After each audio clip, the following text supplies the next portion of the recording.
ലോകത്തിൻ്റെ ഏത് ഭാഗത്താണെങ്കിലും നമ്മുടെ നാട്ടിലുള്ള നമ്മുടെ സ്വന്തം ഇടവകയിൽ വന്ന് ദുഃഖ വെള്ളിയാഴ്ച ശുശ്രൂഷകൾ പങ്കെടുക്കുകയും കുരിശിൻ്റെ വഴിക്കൊക്കെ ശേഷം ഒരു കഞ്ഞിയും പയറും അച്ചാറൊക്കെ കൂട്ടി കഴിക്കുമ്പം നമുക്ക് കിട്ടുന്ന ഒരു ടേസ്റ്റ് നമ്മൾ എത്ര വീട്ടിൽ വെച്ചാലും ആ ഒരു ടേസ്റ്റ് എനിക്കിതുവരെ കിട്ടിയിട്ടില്ല.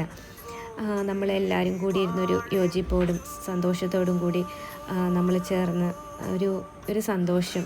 എൻ്റെ ഓർമ്മയിലുള്ളത് പണ്ടൊക്കെ സമയത്ത് നമ്മൾ നടന്ന് പള്ളിയിൽ പോയിട്ട് രാവിലെ മുതൽ കഴിക്കാതെ ഒരു 3:30 ആകുമ്പോഴാണ് കഞ്ഞിയും പയറൊക്കെ കിട്ടുന്നത്, ചട്ടിയിലൊക്കെ കഴിക്കുമ്പോൾ ഉള്ള അതെനിക്ക് പ്ലാവിലയിലൊക്കെയാണ് നമ്മൾ കോരി കഴിച്ചുകൊണ്ടിരുന്നത്. അതൊക്കെ ഒരു ഓർമ്മയാണ്. പിന്നെ തിരിച്ച് നടന്ന് വന്ന് ഒക്കെ എല്ലാവരുമായിട്ട് കൂട്ടത്തോടെ തിരിച്ചു വരികയും പിന്നെ ഈസ്റ്ററിനൊക്കെ ആണെങ്കിൽ രാത്രിയിലൊക്കെ നടന്നു പോകുന്നതൊക്കെ ഓർമ്മയിലുണ്ട്. അതൊക്കെ ഒരു സന്തോഷമാണ്. എല്ലാവരെയും ഒന്ന് കാണുമ്പോഴും എല്ലാവരെയുമായിട്ടുള്ള സ്നേഹം പങ്കുവെക്കുമ്പോഴും ഒക്കെയുള്ള ഒരു സന്തോഷം അത് നമ്മൾ വേറെ എവിടെയാണെങ്കിലും ഒരിക്കലും നമ്മൾക്ക് കിട്ടില്ല. അത് നമ്മുടെ സ്വന്തം ഇടവകയിൽ നമ്മുടെ എല്ലാവരുമായിട്ട് ഒന്നിച്ച് ചേർന്നിരിക്കുമ്പോൾ മാത്രമേ നമ്മൾക്കത് ആ ഒരു ഓർമ്മ പുതുക്കൽ സന്തോഷം നമുക്ക് ഫീൽ ചെയ്യത്തുള്ളൂ. അതെ, ഈ പ്രാവശ്യം അങ്ങനെ ഞങ്ങൾ നമ്മുടെ വേണ്ടി ഞങ്ങളുടെ സ്വന്തം പള്ളിയിലേക്ക് ഓടിയെത്തി.